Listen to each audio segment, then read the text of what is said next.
Assalamualaikum warahmatullahi wabarakatuh.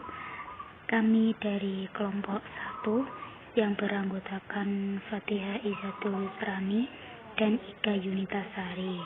Kami akan mempresentasikan materi pertama dari mata kuliah Manajemen Keuangan, yaitu Capital Budgeting.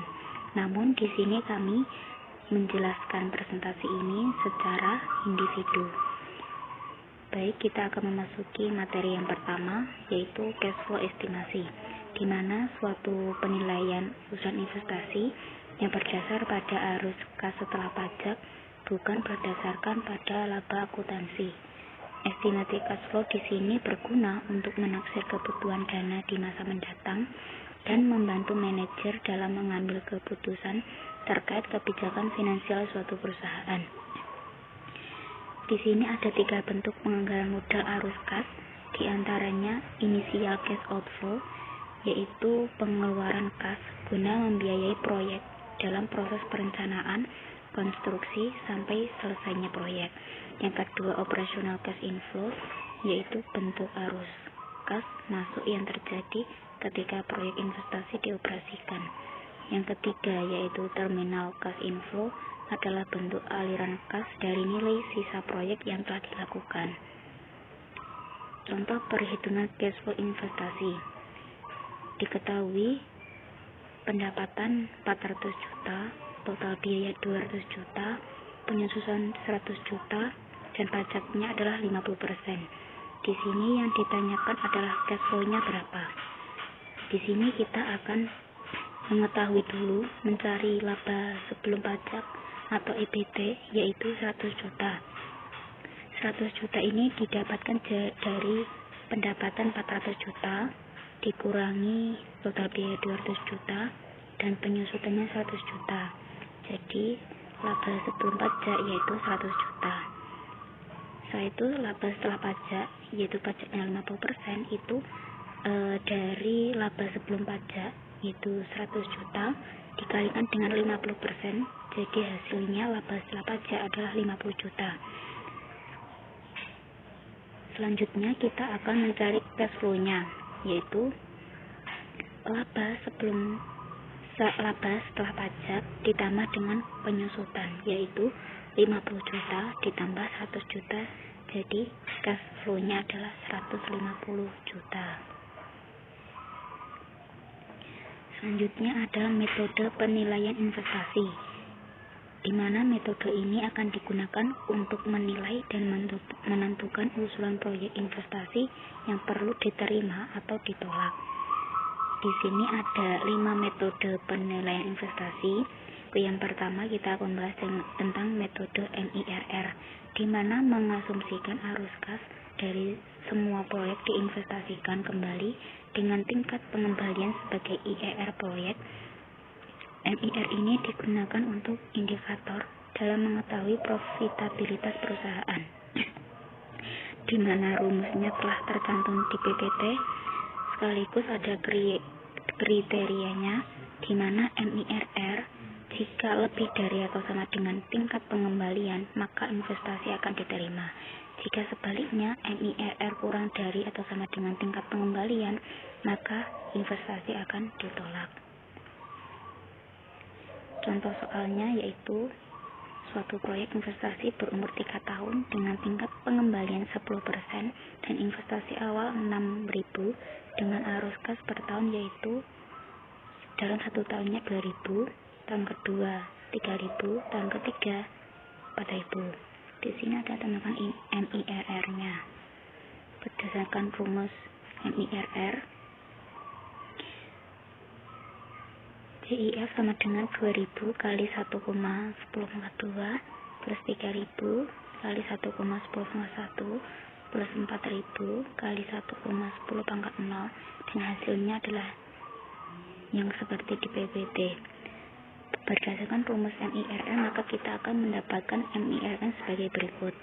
6.000 sama dengan buka kurung 9.720 dari hasilnya tadi CIF dibagi 1 plus MIRR pangkat 3. 1 plus MIR pangkat 3 sama dengan 9720 sampai dibagi 6000. 1 plus MIRR pangkat 3 sama dengan 1,62.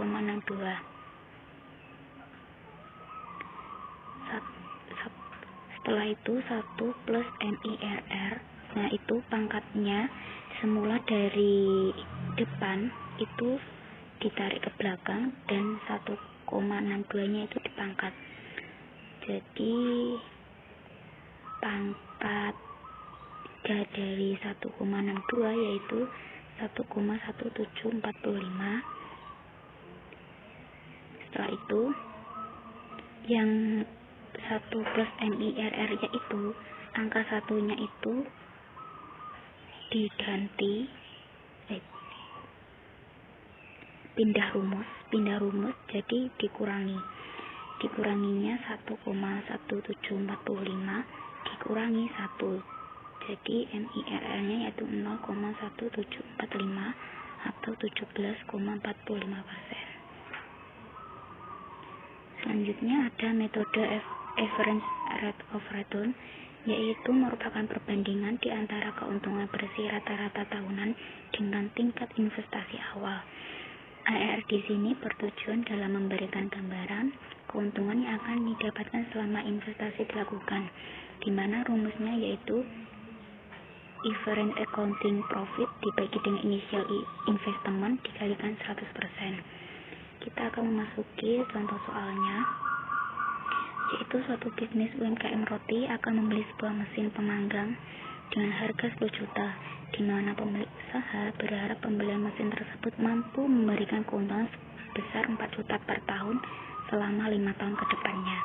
Maka berapakah nilai ARR-nya? Di sini kita akan mencari depresiasi mesin, di mana harga awal mesin dibagi dengan masa pakai. Harga awal mesinnya tadi kan 10 juta, jadi kita bagi 10 juta dibagi 5 tahun sama dengan 2 juta per tahun. Setelah itu kita akan mencari keuntungan bersih, di mana keuntungan kotor dikurangi dengan depresiasi mesin. Keuntungan kotornya yaitu 4 juta dikurangi depresiasi mesinnya 2 juta, jadi sama dengan keuntungan bersihnya yaitu 2 juta.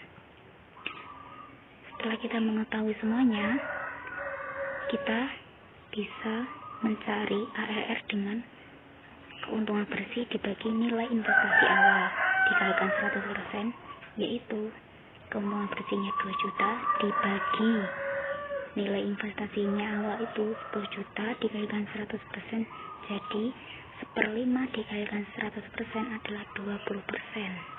1/5 itu dari 2 dibagi 10. Semakin besar nilai ARR-nya, maka keuntungan yang diperoleh juga semakin besar. Selanjutnya ada metode payback, di mana suatu metode untuk menunjukkan waktu berapa lama dana yang diinvestasikan akan kembali, di mana rumusnya yaitu investasi dibagi aliran kas masuk dikalikan 1 tahun. Contoh perhitungan, PT Anatarik Sajaya melakukan investasi sebesar 90 juta dengan cash inflow per tahun adalah 30 juta. Di sini kita akan menentukan payback periodnya berapa. Payback period itu kan rumusnya investasi dibagi aliran kas masuk. Jadi kita langsung masukkan aja investasinya 90 juta dibagi dengan aliran kas masuknya atau kas inflow-nya adalah 30 juta dikalikan 1 tahun, berarti 90 bagi 30 sama dengan 3 selama 3 tahun. Selanjutnya ada metode net present value, di mana net present value menghitung selisih antara nilai investasi dengan nilai sekarang penerimaan kas bersih. Jika hasil menunjukkan angka yang positif, maka usulan investasi diterima, dan jika sebaliknya, maka akan ditolak. Di sini sudah ada bagaimana cara mencari net present value-nya. Dengan keterangan NPV yaitu net present value, yaitu satuannya rupiah, dan Siti arus kas per tahun pada periode T PU sama dengan nilai investasi awal pada tahun ke-0 itu, dan R-nya sama dengan suku bunga, yaitu persen. Contoh perhitungannya adalah sebuah perusahaan akan membeli sebuah mesin untuk membutuhkan produksi. Harga perkiraan mesin tersebut adalah 150 juta dengan suku bunga 10% per tahun. Arus kas yang masuk pada perusahaan sekitar 50 juta per tahun yang akan berjalan selama 4 tahun. Berapakah NPV-nya? Kita masukkan aja C1, C2, C3, C4 itu dari harga perkiraan mesinnya, dan R-nya yaitu persenan berapa suku bunganya. 10% berarti kalau didesimalkan adalah 0,1. 10 bagi 100 0,1. Kita masukkan aja rumusnya seperti yang sudah ada di PPT, dan hasilnya adalah 8,48. Jadi untuk NPV-nya adalah 8,48 juta. Selanjutnya ada metode internal rate of return atau biasa disingkat dengan IRR, di mana IRR adalah tingkat pengembalian yang dihasilkan atas suatu investasi yang menunjukkan IRR yang dapat dibandingkan dengan modal yang ditanggung perusahaan atau tingkat keuntungan yang diperkirakan akan dihasilkan oleh proyek atau perusahaan. Jika IRR lebih dari P, maka investasi diterima, dan jika sebaliknya maka ditolak. Dengan rumus sebagai berikut, sudah ada di PPT dan keterangannya juga sebagai berikut. Kita akan memasuki pada contoh soal perhitungan IRR. Di sini diketahui perusahaan akan cash flow per tahun 20 juta dalam 6 tahun, mengajukan nilai investasi sebesar 120 juta dengan tingkat ekspektasi pengembaliannya adalah 13%, di mana ketika menghitung nilai diskonto NPV sebesar 6.649.000 dengan diskontonya 12% serta NPV 659.000 dengan diskonto 10%. Selisih diskontonya adalah 2%, yaitu dari 12 dikurangi 10%, atau 6.649.000 plus 659.000, hasilnya adalah 7.308.000. Kita akan mencari IRR-nya sesuai dengan rumus. Kita masukkan 10%-nya, yaitu 10% plus 659.000 dibagi 7.308.000 dikalikan 2%, yaitu hasilnya 10,18. Dengan 10,18 itu, jika dibandingkan dengan tingkat ekspektasi pengembalian 13%, maka IRR lebih kecil. Maka investasi ini kurang baik karena hasil IRR kurang dari biaya modal. Seperti yang kita ketahui di sini, jika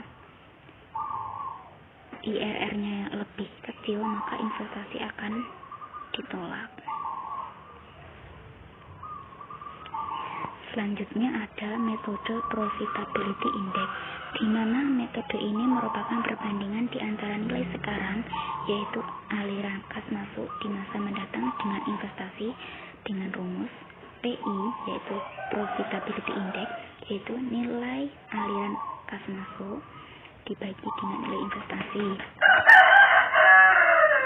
Contoh soalnya yaitu PV 716.985.000 dan nilai investasinya yaitu 700 juta. Dengan kriteria jika profitability index-nya lebih dari 1, maka investasi ini dikatakan layak atau diterima, dan jika kurang dari 1, maka investasi akan ditolak.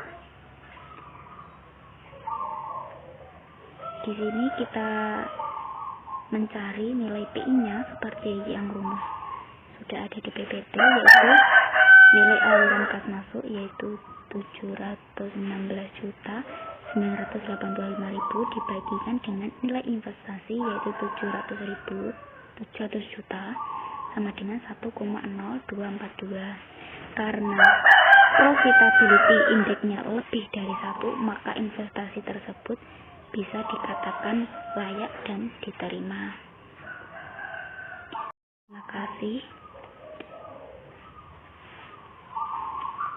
Mohon maaf jika ada kata-kata yang kurang berkenan, dan apabila penjelasan dari saya kurang memahamkan bagi teman-teman semua, jika ada yang ditanyakan, mari kita diskusikan bersama di saat waktu yang sudah ditentukan. Terima kasih. Wassalamualaikum warahmatullahi wabarakatuh.